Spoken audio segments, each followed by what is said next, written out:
Thailand లో job fraud లో మరొక బాధితుడి కన్నీటి గాథ. తన దగ్గరకు రావడం లేదని మహిళ ముక్కు కోసిన లవర్, ప్రాణాల మీదకు తెచ్చిన యువకుల ఓవర్ యాక్షన్, కువైట్ లో తల్లి మృతి కడసారి చూస్తానని మంత్రికి వేడుకోలు. ఇలాంటి వార్తలను 30 సెకండ్స్ ఫుల్ న్యూస్ లో చూద్దాం. థాయిలాండ్ లో ఉద్యోగాల పేరుతో జరిగిన మోసంలో మరో బాధిత కుటుంబం కన్నీరు మున్నీరవుతోంది. పాత బస్తీకి చెందిన యువకుడు సజ్జాద్ అలీ 6 నెలల క్రితం థాయిలాండ్ లో ఉద్యోగం వచ్చిందని చెప్పి ఇంటి నుంచి వెళ్లాడు.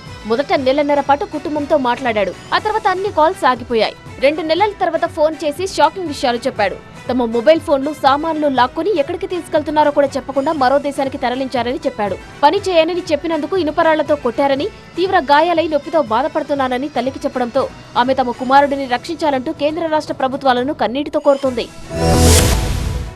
తాండూరులో చైన్ స్నాచింగ్ ముఠా పెద్ద ప్లానే వేసి బంగారాన్ని దోచుకుపోయింది. యాలాల మండలం రాష్ట్రం గ్రామానికి చెందిన వెంకటమ్మ అన్న బైక్ ఎక్కి స్వగ్రామానికి వెళ్తుంది. ఆ సమయంలో దుండగులు 2 బైకులపై వచ్చి అక్కడ హత్య జరిగింది, బంగారాన్ని బ్యాగ్ లో వేసుకోవాలని బెదిరించారు. ఆమె పుస్తల తాడుని బ్యాగ్ లో వేసే సమయంలో తమ దగ్గరున్న రోల్డ్ గోల్డ్ ని అందులో వేశారు. వారు వెళ్లిపోయాక బ్యాగ్ చూసుకున్న ఆమె మోసపోయానని గుర్తించి పోలీసులకు ఫిర్యాదు చేసింది. సీసీ కెమెరాల ద్వారా వీరు అంతరాష్ట్ర ముఠాగా గుర్తించారు. కర్ణాటక నుంచి వచ్చి దోచుకుని మహారాష్ట్ర వైపు వెళ్లారు దొంగలు. 4 ప్రత్యేక బృందాలతో గాలిస్తున్నారు.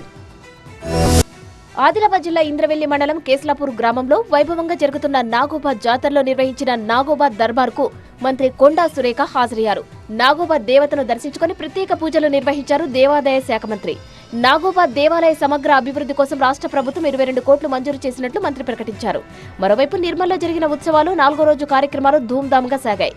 ఉదయం నుంచే ఉత్సవాల్లో పట్టణవాసులు, గ్రామీణ ప్రాంతాల నుంచి తరలివచ్చిన ప్రజలు సందడి చేశారు.